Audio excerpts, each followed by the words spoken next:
Welcome to the Fit Vegan Podcast, the show where we help you optimize your health, fitness, and mindset on a whole food, plant-based lifestyle. My name is Maxime Sigouin. I am a former triathlete, powerlifter, bodybuilder, and basketball player, and I've been vegan for over 9 years.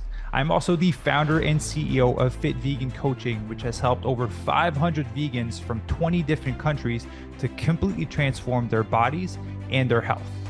I'm excited for you to hear today's episode. Let's get into the show.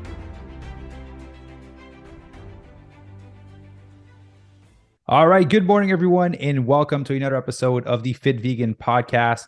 Today, I'm joined by a special guest, Ferris.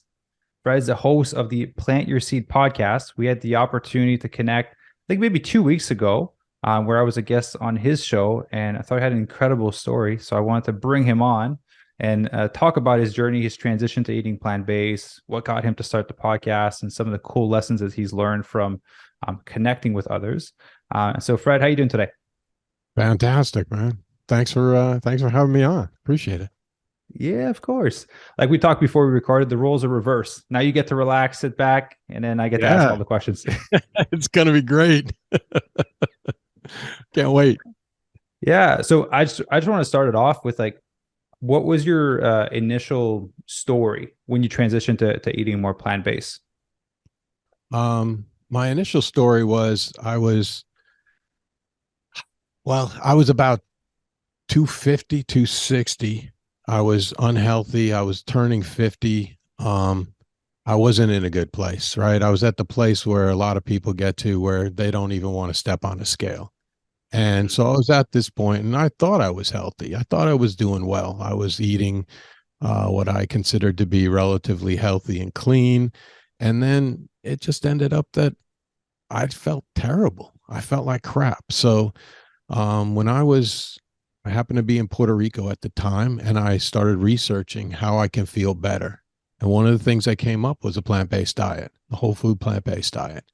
And I was like, wow, that's interesting. So I looked at all different diets. I wasn't looking to become vegan. I had no idea about what vegan really was. And so I'm just trying to be healthier. And I found that, you know what? This was the diet for me. I looked through all the research. I saw Forks Over Knives. I saw this thing called King Corn, I think it was called. It was about high fructose corn syrup and all these other documentaries. And I had looked through everything, and I found that this was the best for me. So what had happened was, before, when I was a little kid, I was 9 years old, my dad died. He died 6 months after getting out of bed, breaking a rib, and it was cancer. And I remember we were walking into the hospital, and he says to me, "It took me 54 years to get to a hospital. How long do you think it's going to take you?"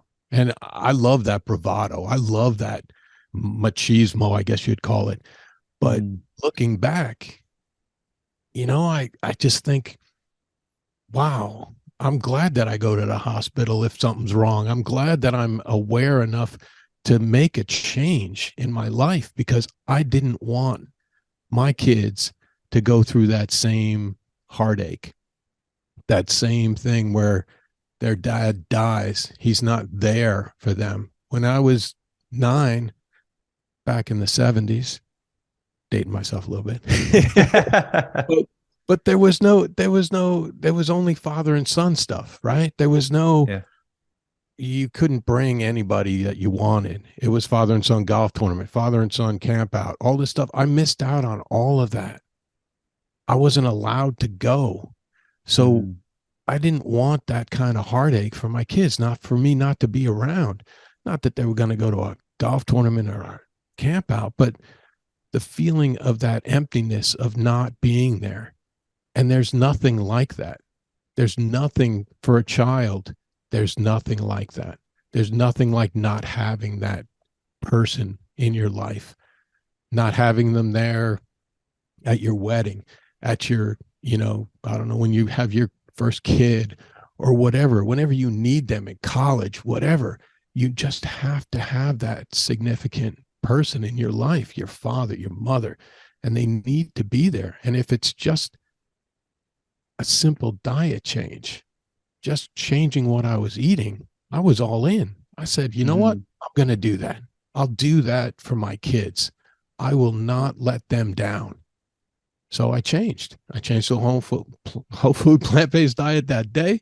Started eating like bananas and then in peanut butter. And that was like my change. That's how I changed. And I haven't looked back since. And obviously you learn more and more and more about everything. It's a deep rabbit hole to go down. And I'm very happy with where I am right now. That's a beautiful story. I have a lot of questions for you Yeah, because a bring them lot, a lot on. of a lot of things in there, and I was like, "Well, that's so intriguing. Let's dive into that." So, first of all, I've watched a lot of documentaries, and so I was surprised to hear King Corn. I've never heard of that one, but I'll definitely look into it. Um, yeah, if it's not on Netflix, I probably didn't see it, but I will search for it on the internet. It might not be around anymore. I don't know. Okay. It was back in 2013. So Okay, so I'll definitely look into that one. So like we had a conversation on my podcast on your podcast. Like I've coached a lot of people through fat loss and through different health issues.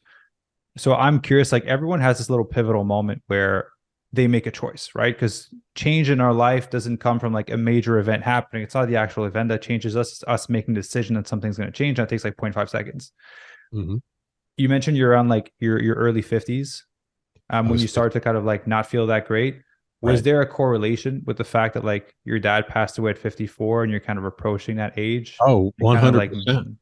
okay. 100%. I had, um, geez, I call it there's this wheelhouse or window between 45 and 55. It's like the heart attack window. And the reason I Mm, call it that is because I had friends in that quote window that I had one guy had a huge heart attack and died. I had one guy had a huge heart attack and lived. I had my brother-in-law who was a black belt in karate, skinny guy, great looking guy, healthy, you would think, but he ate like McDonald's and he ate like um, deli meats and stuff like that. And he yeah. ended up having some kind of stomach cancer and then he died. And it's one of those things where all of these things start lining up for you. And then you start realizing, well, you start looking in the mirror and you're like, well, what about me? What am Yeah. I doing? And then I'm going to be on that heart attack train just as everybody else. I mean, I was 250, 260. I lost probably somewhere around 60 pounds right in, and probably so quickly that people were asking me if I was sick. Do you got cancer? Are you sick? You okay? And I'd be like, yeah, I'm fine. I just changed my diet. I feel great. And people just didn't understand. So that was uh that was the reasoning behind the choice. Was there any signs that you felt that were leading you to make that decision? Because the reason I'm asking, because we have a lot of people listen to this podcast that are like already vegan, they're just looking to optimize, but a lot Mm-hmm. of people that want to transition, right? So they're kind of you when you were 50, and they're like, Right. oh, I guess things are happening, and I'm like wondering if this might be the path for me. And usually people connect through stories that are similar to Sure. theirs, and so I'm hoping that through you sharing this, someone will listen to this and be like, that's my moment where I make the decision. Yeah. Um, so what were kind of like the symptoms that you noticed that are like, okay, there's this happening in my body. There's friends passing away, heart attacks happening. Now I'm going to make this change. Like what were those signs for you? One of the big signs that I think that people should look for, that I believe that people should look for, is I was on Prilosec, which is a stomach acid reducing pill. And I was Yeah. going to the wholesale store and I was buying them by the box full. And It you was would like take Tums. Is no, that well, no, they're actually it's an inhibitor. It's an acid inhibitor that you okay? take before your meal so that Okay. acid that you're eating, like I couldn't eat tomato sauce. I couldn't eat anything like that. It would always come back. I would just, and then I'd have to take Tums. So what I did was I would take this Prilosec and it's an over-the-counter thing. You just go buy it. So I take the Prilosec, and then, this is what the doctor said. And he said that I had GERD, which is esophageal mm, something or other. It's been so long. I don't Yeah. even remember. But yeah, so it's a thing called GERD, and the prescription is Prilosec. And I asked him, I said, so, okay, so I'll take this. And then when do I get off of that? And he's like, never. Mm. That's the type of thing when a doctor tells you never for you getting off a pill, that's when you got to change your life. That's when Yeah. something's wrong. That's a big light bulb right there that you should be like, okay, this is not cool. Something is wrong here. I got to fix it. And so I was taking that Prilosec, and next thing you know, I'm sitting there, and that was one of the big things. I mean, it wasn't like I couldn't run around the block. It wasn't, I would say I was relatively healthy. I thought I was, but I wasn't, I mean, I don't know. I don't know what you can tell people to make them make a change other than they just need to understand. They either have to learn enough, they have to, um, learn enough, they have to see enough, they have to be inspired enough, or I don't know, receive enough money. I don't know. but Yeah. but you have to want to live. You have to have a why to live. And for me, it was my kids. Yeah. Um, I totally understand what you're saying because I always tell everyone if I could have a superpower, I think I said this on the podcast, right? It would be to make people have that like cancer moment, that heart attack moment without actually having the consequences of it. Right. I think most people change because of pain. If Mm. there's no pain, there's no need to change, right? And so there's multiple ways to self create pain without having the consequences. And I think a powerful one is through sharing stories, which is why I really love the idea of your podcast. Mm. Because if you can share your own story and someone's listening is relating to it, or it's like, shit, Fred went through this, this, and this could happen to me too. Then it's kind of like self-induced pain without actually having the consequences in their body. And then that Right. can trigger people to kind of make some of those bigger changes. Um, so I want to dive deeper into like where you're at before, because I'm trying to self-create this pain for people listening that are like in a similar position as you. Yeah. So you were healthy, right? Like you thought you were healthy in the way that Sure. you're eating and the way that you're living. What did that look like back then? What did that look like? As far as, did I go to the gym? Did I stuff like that? Or, Yeah, nutrition wise, exercise wise. I mean, I wasn't eating a lot, like some people like, oh, I was overeating. No, I was eating like, I don't know, a piece of chicken for dinner with some mashed potatoes and some peas, that type of thing. I was, going every once in a while. I mean, I travel, and I travel for work. So sometimes I didn't eat the best, right? I had, what we used to call, I don't know if people call it this, but we call it the seafood diet, seafood, eat food.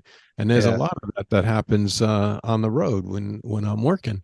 A lot of people, they do a post-game meal and stuff like that. So people come out and it's a pizza, and people have pizza at like midnight. And I'm always thinking now, like, who eats pizza at midnight? Nobody. Like, if you're at home, you don't eat pizza at midnight and then go to bed.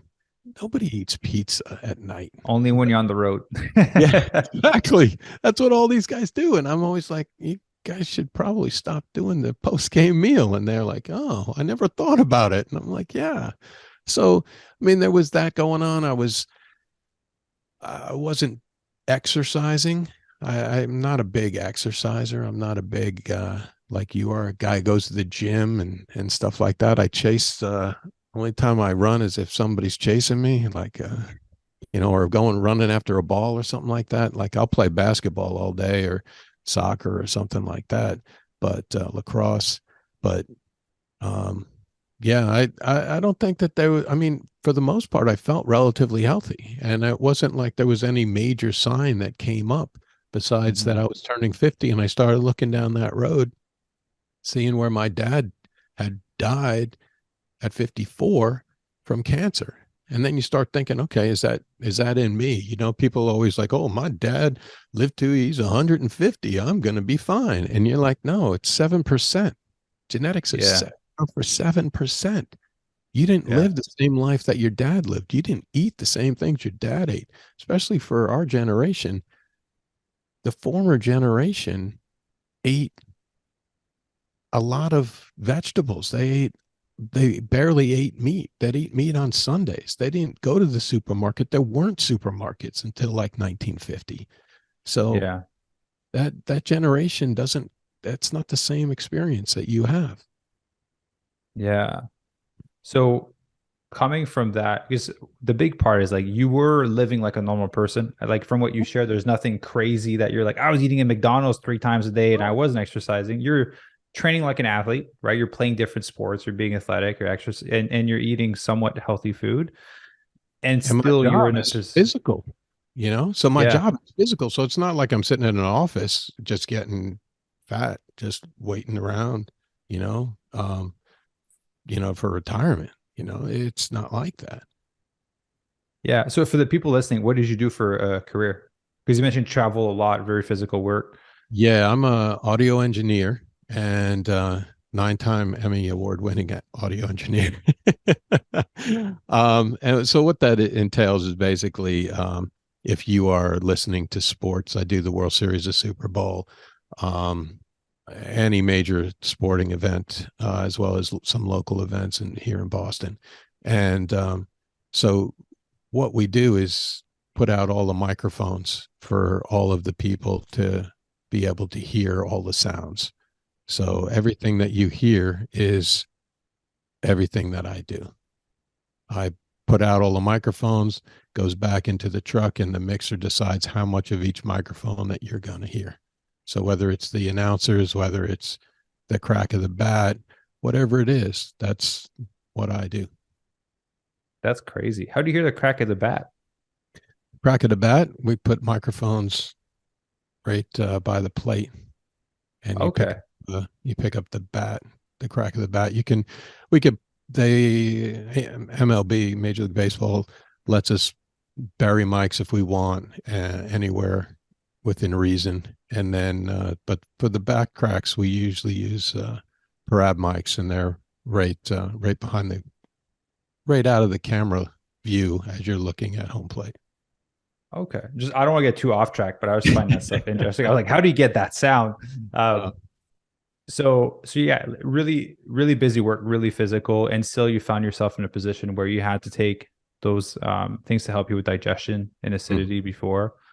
And then you transitioned to plant-based. You said you did a lot of research into different types of diet.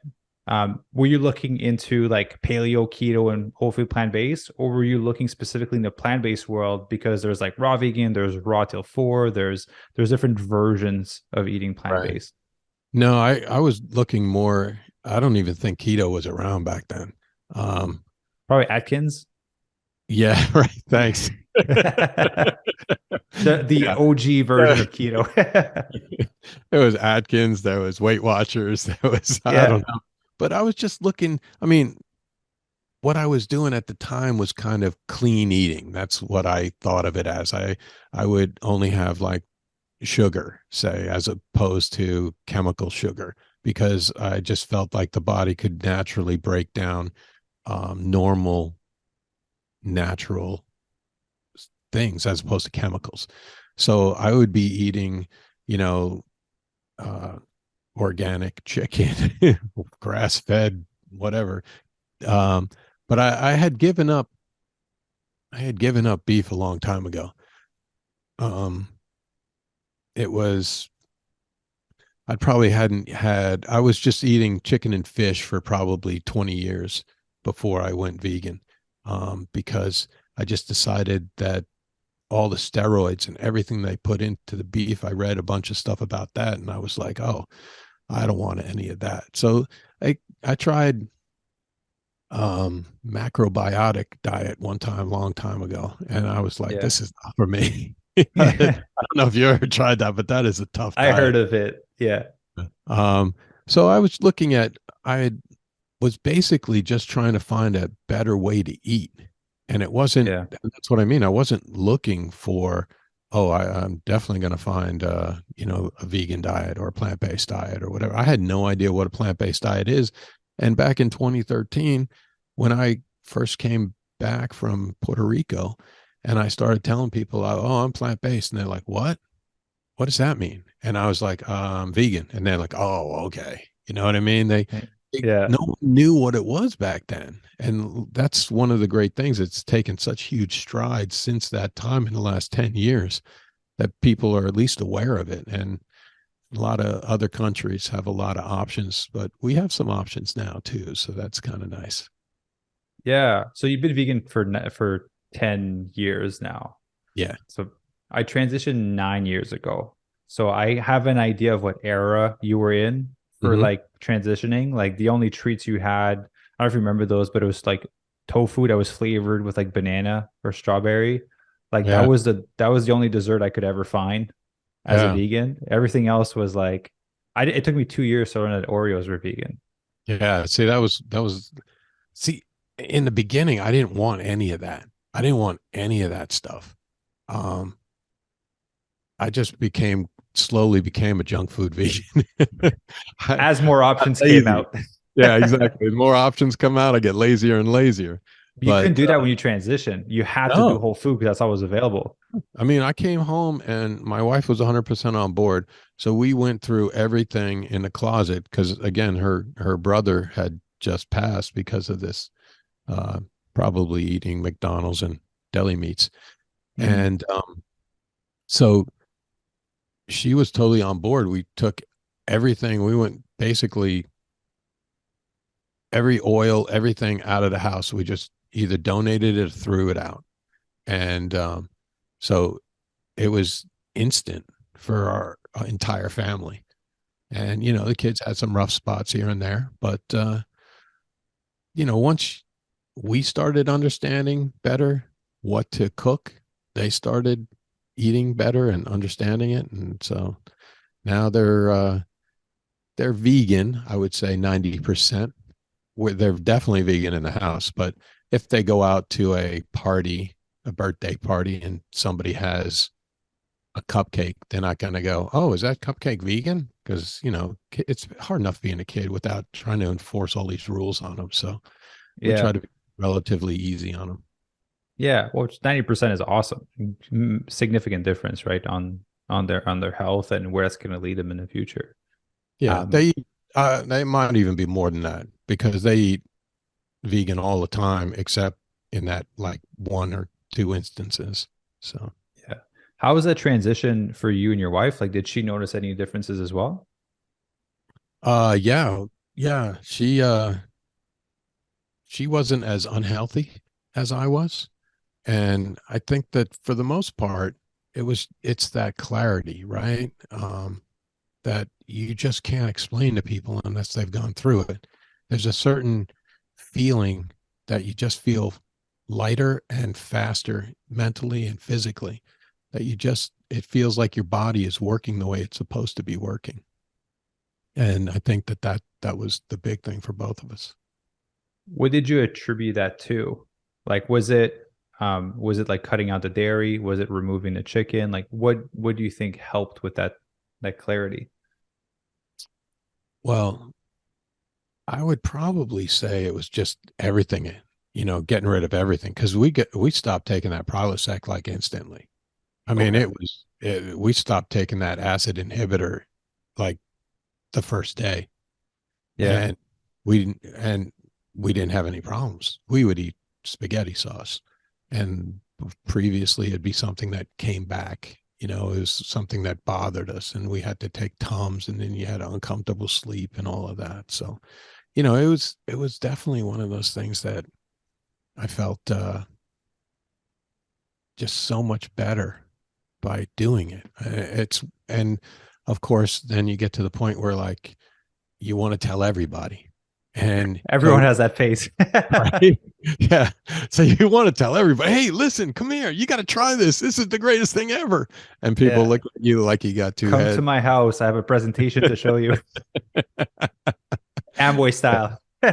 Exactly.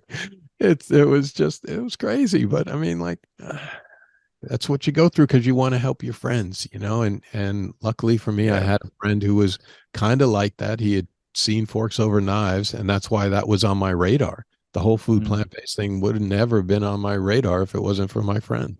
So big shout out to him. So, what were the resources that kind of helped educate you besides Forks Over Knife? Oof. Trying to think. We used to use all these.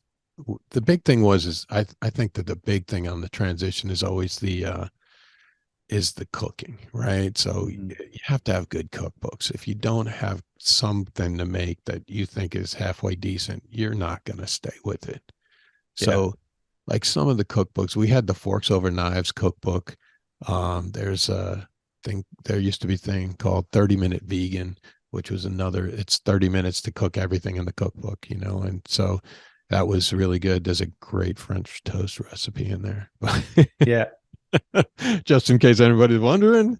Um, but yeah, Issa's cookbooks and stuff like that with pancakes and being able to make pancakes. You know, that's the thing. If you can make the same things that you used to make, like right now, we make muffins and we make uh, waffles and we make pancakes and we make cookies and we make everything that everybody eats.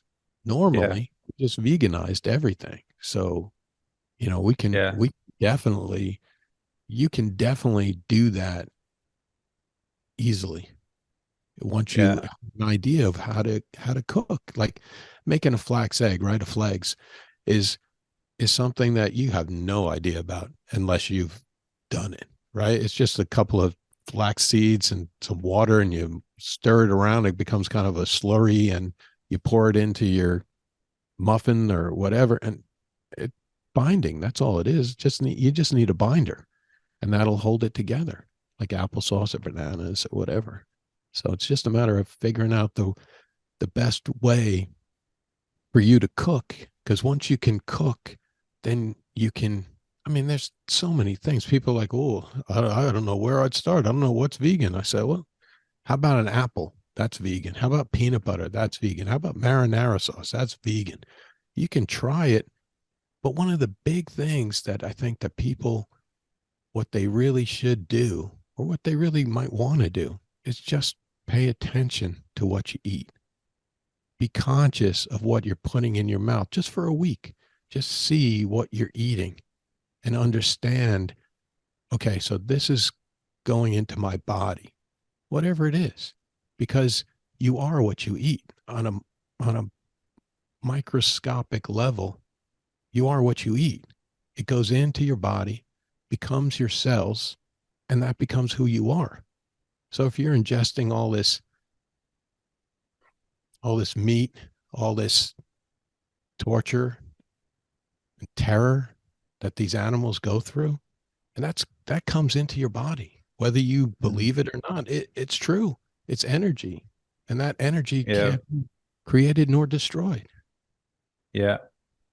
I like the combination of the two things you said, like bringing awareness to what you're consuming, but also I think watching like the documentaries that you talked Yeah. about, because I think the educational part would serve a lot of people, because like you said before, you were eating like organic grass-fed chicken, which is healthy, but unless you know what it does to your body, then it makes it challenging to see it as like an unhealthy food. Right. Um, yeah, and I agree with you. The energy does get stuck, and a lot of people don't talk about that, right? Like, how do you think the cow feels before it's about to get shot in the head, before it gets Yeah. killed? It's fear, and it's just like it just takes in the muscle, it stays in the meat, and then Right. people wonder why they get sick. Yeah. And then, I mean, you got to remember that they're in a line. Imagine if you're sitting there watching the guy in front of you get shot, It's you pretty know, nervous. 15 people in front of you. You're going to be Yeah, terrified by the time that gun gets to your head. yeah, And then you're sitting there and you're like, oh my God, this is terrible.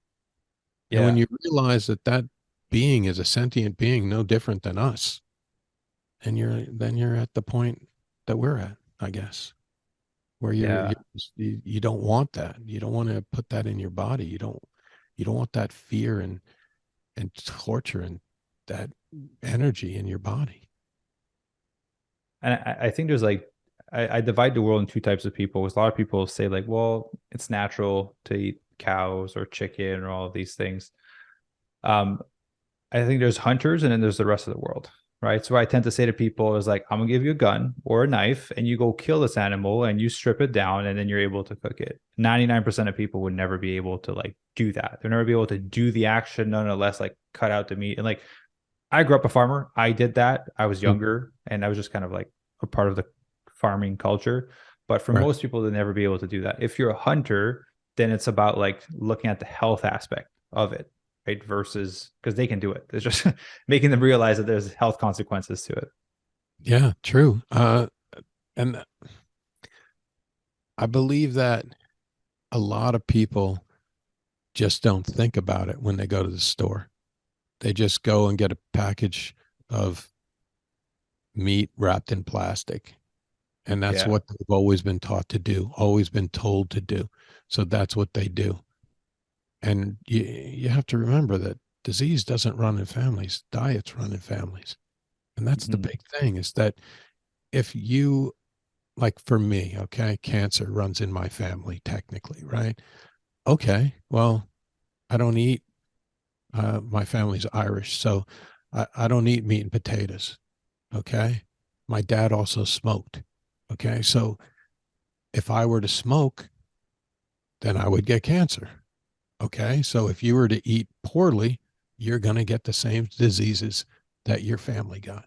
Whether, like my dad, he had type 2 diabetes. I was on that train, the type 2, I was pre type 2 diabetes, and Yeah. it was a matter of time. I mean, I was like 260 and Yeah. I'm 6'3", but still 260. You're getting up there. And Yeah. We're the same height. yeah, So I can imagine how big that is. 260. Yeah, that'd be crazy to carry all that weight around. yeah. And then you start to think about what's that like on your joints? You know what I mean? How do Yeah. your knees feel? Especially if you have to run, even a jog, all that weight just bouncing on those knees and on your feet. Yeah. It's something that I took into consideration. And I just realized that, I had to change. I had to do something. So how was that transition for you? Right. So you mentioned you did your research, whole food plant based is what connected. And I think you mentioned a few things like bananas and peanut butter. But Mm. how was that first week and how did that kind of evolve for you as you kind of learned these new skills? Let's see, that first week was rough. I'm not gonna lie. It was rough. Excuse me. Yeah, it was rough. I remember, because there's one thing that you have to understand is that once you aren't allowed to eat certain foods, whatever it is, you start to own food. Food doesn't own you. Okay. So you look at food differently. You feel differently when food's around you. You don't Mhm. feel like you have to eat. You feel like you eat when you're hungry, which is a totally different feeling. Like I always think of it as I own food, food doesn't own me. And in that instance, that's what happens, that you don't feel like you have to eat. Every once in a while, I'll fast for a couple of days or a week just so that I can, in my brain, I like to clean out my body. I don't know what your feeling is on fasting, but Show the body who's that's the boss. what's that? Show the body who's the boss. I don't need food. Well, it's just that once you get past, well, I always think of it as cleaning out your body, right? I think of it Yeah. as Um, the first day is easy. The second and third days is all these toxins that are built up in your body and they get tossed into your bloodstream, whether it's caffeine or whatever. And that'll give you a headache, maybe if you are very dependent on caffeine and some other things. But after day 3, it's easy. I mean, it's not like I do this. I probably do this once a year. And it's probably a 7-day fast that I'll go on just to reset my body. No other reason, not to lose weight or anything like that, but I just feel it's a good thing for your body. I know that somebody told me one time that fasting is mentioned I don't know, like 70 times in the Bible. So Yeah. you're religious, maybe that helps you too. Yeah. No, I appreciate fasting when it's done for the right reasons. So like my book, that's the right reasons, right? A lot of people will use them to like lose weight, which is unsustainable because then once you eat food, which you will have to at one point put the weight back on. So if it's for a process Right. of cleansing, like autophagy is really powerful, and you do have to do it long enough to see the benefits of it, right? Right. Yeah. So the intention behind the action, I think, justifies if it serves you or if it doesn't. Yeah. No, I agree. I think that if you use it as a tool in the toolbox, then it can be a very valuable tool, but you can't use it every day. I Yeah. don't believe it. But some uh, people do. Some people do. But and another thing that people might want to think about is the fact that you shouldn't be eating after 8 o'clock at night, right? So if you eat dinner at 6, 7, okay, don't eat again. And then when you wake up, you break your fast, hence breakfast, right? You break mhm. your fast and you have something to eat. And you've already gone about 12 hours. If you sleep, if you go to 8 to 8, you've already gone about 12 hours. That's good for your body to stop eating and stop digesting. It needs to rest. And Yeah. sometimes people don't give it enough rest. Sleep's important. Yeah, I agree with you. They recommend you stop eating 2, 3 hours before bedtime because your body can't digest and recover at the same time. And digestion is always going to win because you can't let food undigested in your stomach especially for that long of a period of time. And that's why when you eat really close to bedtime, most people wake up feeling groggy and tired because they just didn't have enough time to recover properly.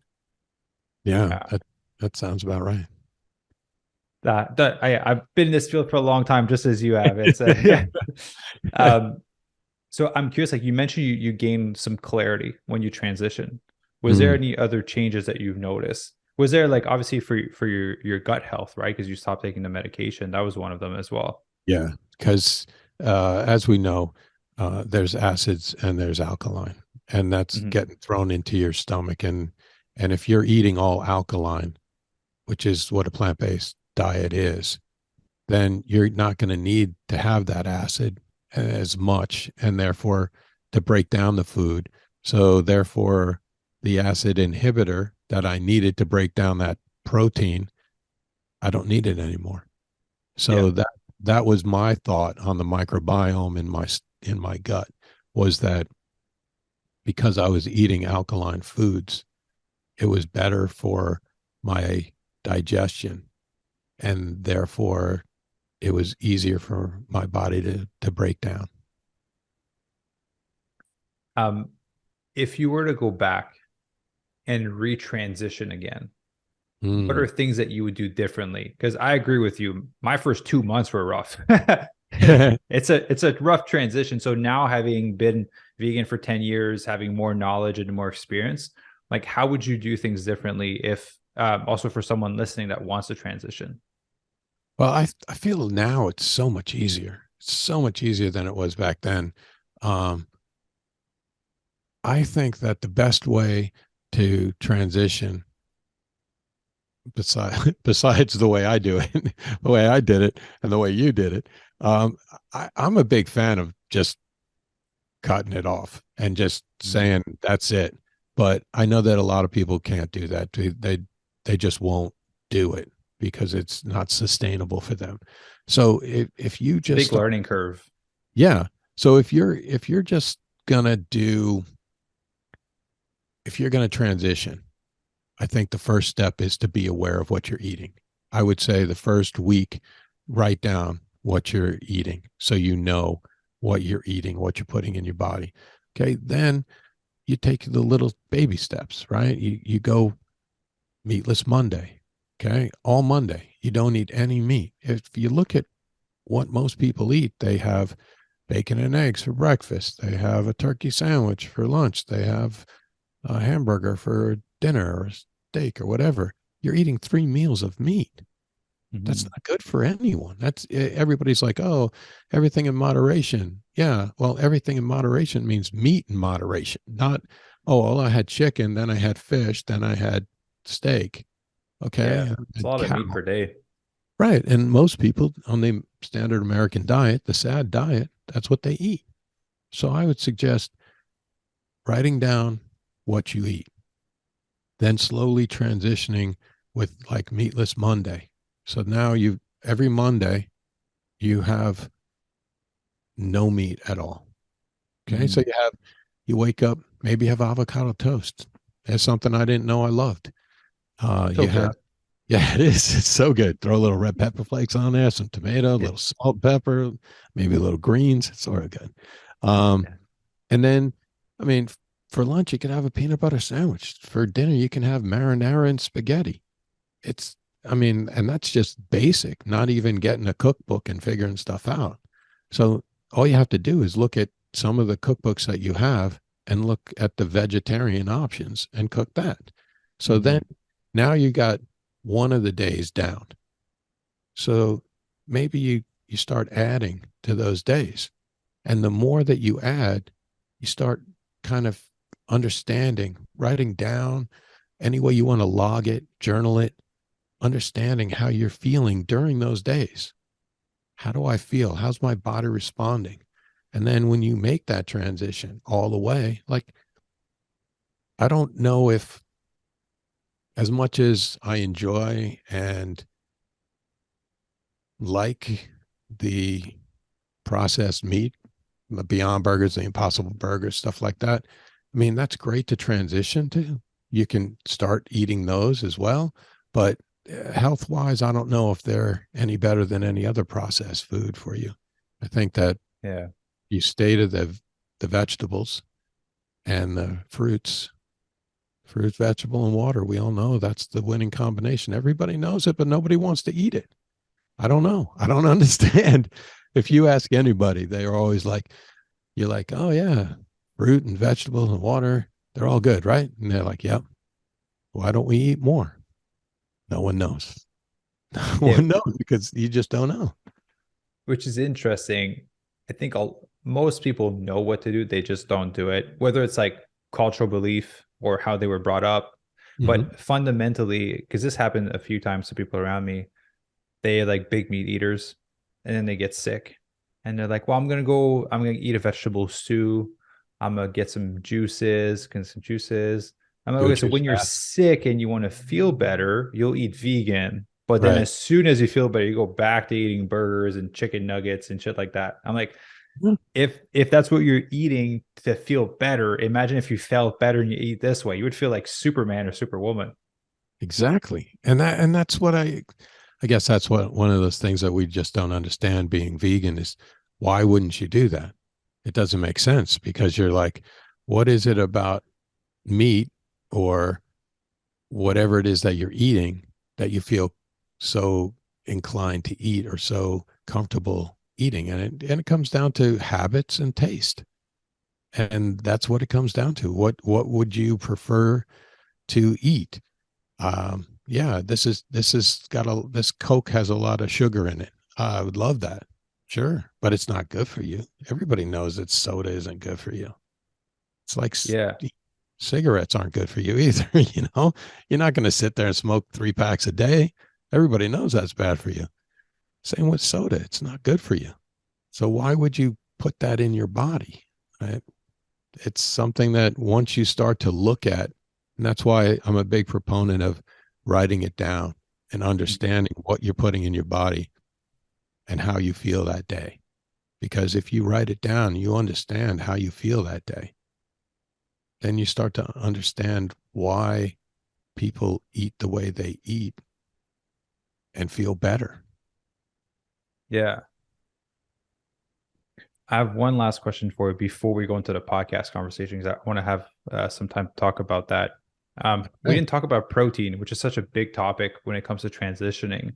So how did you handle that aspect of like before you're seemingly eating enough protein, if you will, from what you were eating, but now you transition to eating plant-based? Was that a concern at all, or just like no, I'm just trusting that I'm eating plant-based and everything will be taken care of? I have this thing about protein. Tell me, My Frank. my thing about protein is this: everything has protein in it. You look at a box of, I don't know, whatever you got in front of you right now, chips, a box of whatever, it has protein in it. It might be 1 gram, it might be this or that or the other thing. You're gonna get enough protein. You're gonna you're gonna replace, I don't know, meat with tofu. I mean, Asian cooking has tons of tofu. Um, then you have uh, Thai food. Um, all of these different countries have, Indian food. There's great food everywhere that has plenty of protein in it. Dals have Yeah. plenty of protein in them. Lentils, great. Tofu, tempeh. There's just, I never worry about it. I just think that everything has protein in it. And when you start to research it and look at it, you realize everything does have protein in it. It's just a matter of getting all of it in the right place. I don't sit there and go, oh, I'm going to have quinoa today and I'm going to have this because this completes this amino acid. And no, I'm not that type of guy. My kids are like, my girls are, one of them's 5'10". Okay. She's been vegan for like ever. Okay. So since she was little. So when people say, oh, well, they're not going to get enough protein, they're going to get stunted growth. I'm like the doctor was always like, I don't know if that's the best thing for them, but they are on the high end of the growth chart and the low end of the fat weight chart. And I'm like, well, what's the problem then? There isn't a problem. They're just kids. They're eating the way that kids used to eat. So I don't know. That's my theory on protein. I don't worry about it at all. Yeah, and you're still standing, and your kids are still standing. You don't need Can't to worry believe about I'm it. still living. Yeah. I Well, am. you're a very vibrant person. I know people can pick that up through the audio if they're watching on YouTube as well. Um, yeah, for the doctor thing, like I don't want to dive too much into that, but we get a lot of doctors that come to work with us, like join our program to Mm, learn about whole food plant-based nutrition so that they can teach their patients. mm, Because it's just not a part of their curriculum when they go to right. school, right? So, you want to take advice. I'll go to a mechanic if I want to learn how to fix my car. I just won't go to a doctor if I want to learn about nutrition. It's just everyone has their field of expertise. Yeah, I don't even know if nutritionists are that versed on a whole food plant-based diet. Some I'm sure are. Some have Yeah, actually taken the time to research, but a lot of people, just like doctors, they don't think it's that important. They think that, oh, you're supposed to have this thing of protein, this vegetable, this milk, and yeah. they go by that chart, and that chart is just wrong. It's a lobbying effort. It has nothing to do with health. Yeah, I agree with you. There's definitely a cultural standard when it comes to nutrition, and a lot of the initial certifications that were created were around that. But then there's more schools that are coming out, like a school of holistic nutrition, where they'll teach you about plant-based eating. There's Cornell University as Right. well, right? There's a lot more courses that are coming out, and more practitioners are taking those courses to be educated because as more studies come out, like it's undeniable that it's one of the best ways to eat. And so they're starting to be open to a different way of seeing nutrition and healing the body, which is Right. awesome, right? We're entering a very interesting era when it comes to plant-based eating. Right. The more people know, the better for the people. I'm Yeah. not against. I just want people to learn and get the information. And once they get that information, they can do whatever they want, as long Yeah. as they understand it. Okay, this is better for your body. This is Yeah. the way your body runs extremely efficiently. And that's all you can do is tell them that. And if they decide that's not something I'm interested in, then they're just not ready for it yet. Yeah. So planting your seed and watering your seed, which is a Oh nice yeah. transition to your podcast. It's all about So planting the seed. yeah, so your podcast is basically planting your seed. So what made you want to step into that? Well, when I was transitioning, I felt alone. I felt like nobody else was vegan. I felt like, in a way, ostracized and everybody looking at you, and there was no community. that I felt. Especially like you're in a sports community as well, right? Right. I can't even tell you the whole amount of crap that you get from other people about being vegan or plant-based or soy boy or something like that, like, I went vegan when I was a bodybuilder, so all my friends were meathead bodybuilders, so I get yeah, it. no, it's the same thing. So, um, I felt alone, Mhm. and my background is audio. I used to have a college radio show, all these things, and it lined up. I was talking to a friend of mine, and she was like, you know what, you should do a podcast. And this, she basically laid out to me. We had a conversation. She just pulled out basically a napkin and started writing stuff down, and was like, okay, so this is where everything intersects. Just happened to be that she was a branding expert. So that kind of helped. Came in handy. Yeah. She was like, okay, this is where everything intersects. And this is what you do. This is what you should be doing. You have this huge passion for plant-based eating. You want to save the planet. You have a great story about, you know, changing your life and by using a plant-based diet, and you have a background in radio and audio. So why, it all intersects right here. So I was Mhm. like, yeah, that's a great idea. That's something, some way that I can build community and get the message out. So then, I decided that telling people stories was the way to go. And what are the biggest lessons you've learned so far from the episodes that you've recorded? Because you had a wide variety of guests on, Yeah. Trying to think lessons. That's a good question. or common themes or pattern that you've noticed amongst people's stories.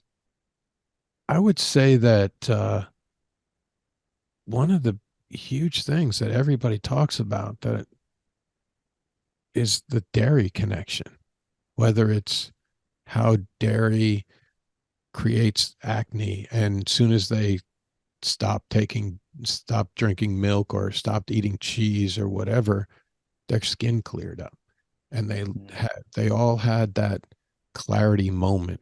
There's that clarity of not eating meat and then having your body seemed like it's efficient, and you're clear now and you understand a lot more. And those are some of the big things. The connection to dairy to me is frightening, because you start to talk to all these people. We've had over 100 episodes. So um, you start to talk to all these people, and you start to realize that there's this common theme with dairy, and it's so bad for you. And everybody's like, oh yeah, I gave up dairy, and this happened or that happened. And then there's studies that show that there's a direct connection between breast cancer and dairy. And that Mhm. to me is frightening. It's scary that no one is there to protect you. You think that the government or the agencies, the federal agencies, are there to protect you, but they're not. They're not there to protect you. They're maybe originally they were, but they take money from this study or that study, or it's the same. I always Business. think of it. Yeah, I think of it as the cigarette companies, right? They, for years, they were like, oh no, cigarettes are good for you. And eventually the truth comes out. And I think Yeah. eventually the truth will come out.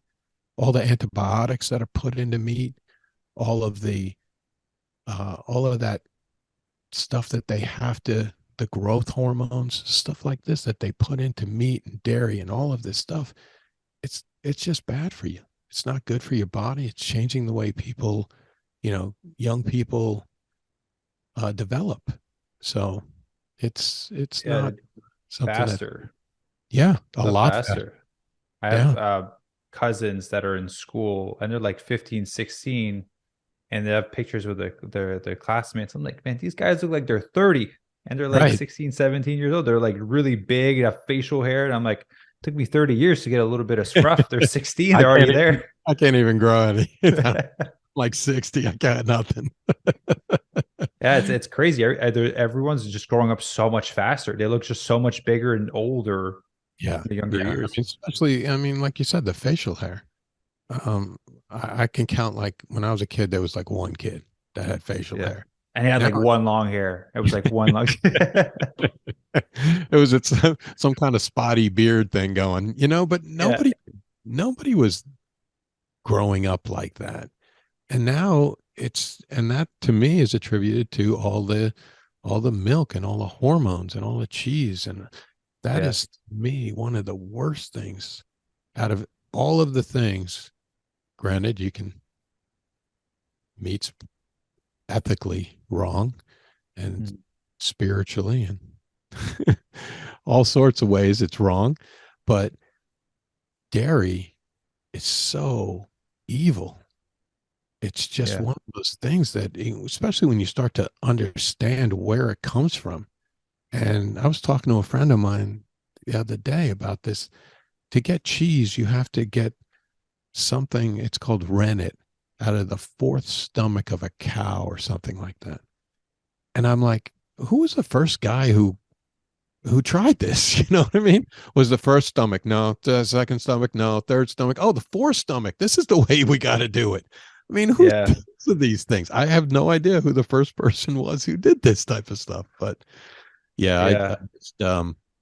I think that I think dairy is definitely one of those things that I've realized from talking to people, that it is one of the most dangerous and frightening aspects of what we eat.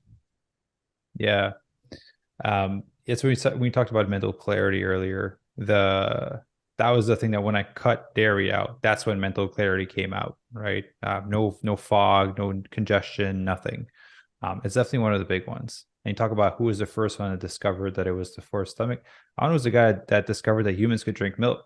One weirdo somewhere, I was like, let me try to drink this thing, see if it's good for us. Some guy who was really maybe not in the best situation he could have been in, and he really needed something to drink, I guess. I don't know.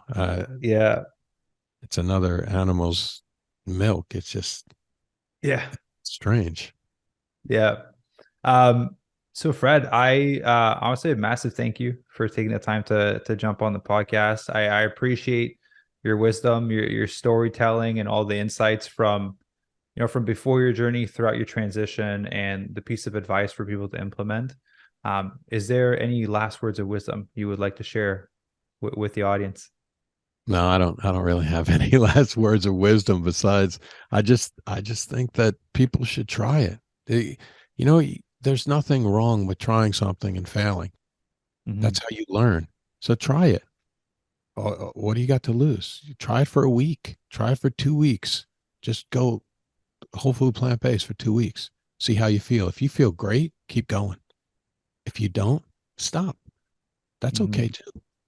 But I just feel that if you're in a position where you're interested in changing your diet, then you should. Yeah.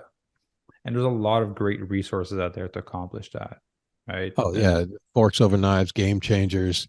Game changers is one of the greatest. It's mhm, it's taken from a totally different angle of an athlete and recovery and stuff like that. And I mean, you could see these guys, Djokovic playing tennis. He just keeps winning. yeah, Tom Brady, to some extent, playing football. He played late in his life.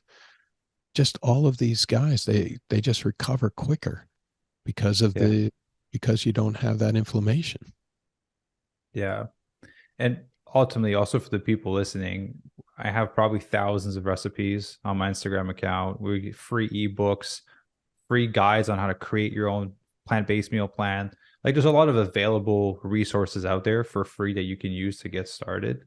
Um, yeah, that would love the piece of advice and ultimately implementing it and giving it a shot, right? Without action, it's just an idea. And then ultimately you'll never get to experience what the benefits are for your own health. Exactly. And if you are vegan and you're listening, I would definitely, and you want to look better, I would definitely check out Fit Vegan. I would Thank you. totally check it out. I look at it all the time and I'm like, wow, maybe I should call him up.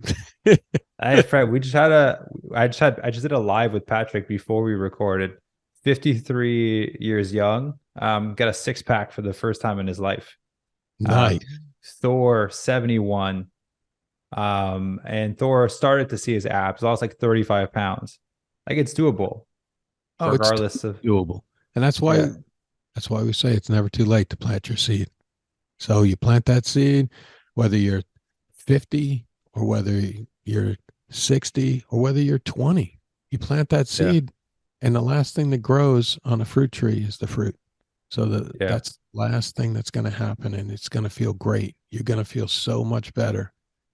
And if you can, get to a point where you're comfortable eating plant-based and you want to look better, definitely check out Fit Vegan. I totally Thank you, would. Fred. I do, man. I see it all the time. I'm like, oh, look at all those people. They're like normal people and they're losing weight and they're feeling great. And I'm like, wow, this is a really good idea and a really good thing that people should check out. I appreciate that. And for everyone listening, I'll put all of Fred's link to his podcast, his website, his social media in the channel. Highly recommend that you go and check out his podcast. I have some awesome guests, and like we talked about, right, planting your seed, watering the seed, and the episodes are awesome. So I'll link all of that below. Fred, thank you very much for jumping on the show, and I'm sure we're gonna stay in touch very soon. Yeah, definitely stay in touch, my friend. Great to see you.